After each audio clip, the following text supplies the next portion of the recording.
not a bicycle company at all. It's not a transportation company at all. It is a tech company that is valued at $1 billion. All right, just get this. Also it hasn't sold any bicycles to the consumer market. It hasn't proven that proof of concept at all. And it's worth $1 billion.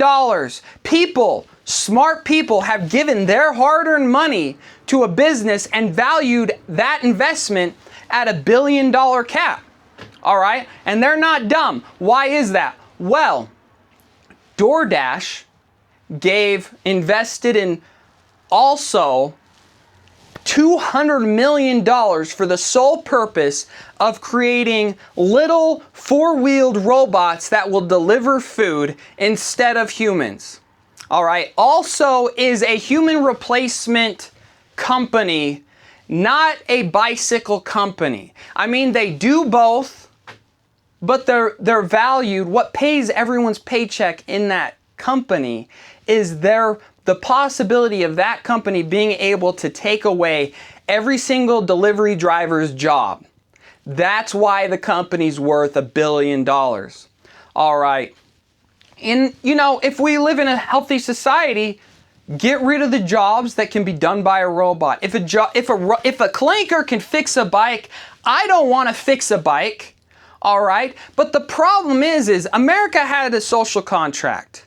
And it still thinks we do. Food, clothing, shelter.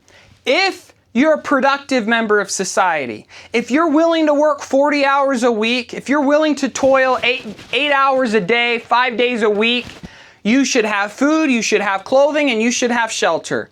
I still think everyone can afford clothing, everyone can afford food, but they can't afford shelter. You know, if you go work at the local grocery store, you can't have kids. You literally can't pay for them. When housing costs go way above 50% of someone's take-home pay, that, in my opinion, is a violation of the social contract. Where am I going with this? I've seen over the weekend like hundreds of videos of people getting saws and cutting down flock cameras. They're just cutting them down. They don't even care. And if this was 10 years ago, there's always a percentage of people who don't have buy-in to the social contract. And we deal with them, they're on the outskirts. But as it stands now, I would say well over 10% of America doesn't have buy-in. They don't have shelter. All right? Their shelter is erratic. You see the people that are homeless. That's just a tiny fraction of people who don't have shelter.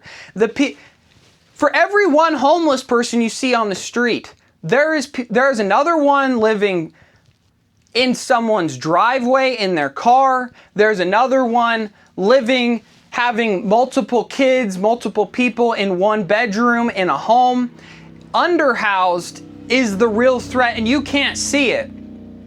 So, don't cut down a flock camera. Don't destroy an also DoorDash replacement. Why? Because you'll go to jail. You'll get a criminal charge. Well, these people, what's a criminal charge? When I'm living out of my car, when I'm 35 and I'm living in my parents' house with my kids, what, oh no, I go to jail for a week. Like, it's, the social buy-in, it's at an all-time low. And all these tech companies, they're smart. They run the criminal data. I'm sure they have spreadsheets. If we put it in Chicago, if we do this is the amount of vandalism we'll typically get. Well, all those algorithms, all that data is based on years ago. It's not up to date. And then you have to put in the fact that there's so much criminality that goes underreported now. Your data's completely skewed. Does this make sense? So, also wants to run $1 billion business replacing DoorDash drivers. Okay, well, how hard is it to throw a also delivery clanker into the ditch? They'll figure out a way, blah, blah, blah. I think Flock had no idea that their cameras would just be sawed off so easily. And if they try to make them harder to saw down, it'll just encourage these people. I'm all for tech. Like I've said, if a robot, if a clanker can fix a bike better than me, I want to go do something else. And that's what I would encourage everyone to do. But that's not how everyone thinks. When the flock cameras take recordings of your driver's license and do all these things, and it makes people upset and they don't have a buy-in, you know, someone with $1 million house is never going to go cut down a flock camera. Someone with a house is probably never going to go cut down a flock camera. So, I'm just saying, if the rich want to get richer, which I'm all for, do whatever you want. This is America. You have to make sure that the bottom people have a buy-in. They have to buy into the social contract, because if they don't, your business valuations don't really matter in the real world, because in the real world, people do crazy things. So, yeah, that's my video today. I thought I'd just explain. Also, it's not a bike company. It's a tech company trying to replace delivery drivers. And Flock is not a camera company, it's a tech company. And right now there's a bunch of people vandalizing them. So, yeah, that's chillin'. You're chillin'. This is my Chillin' with Greg channel. Subscribe to my channel. I need 300 more subscribers so I can start getting paid. And if I get paid, I'll have more buy-in to this social contract we call America.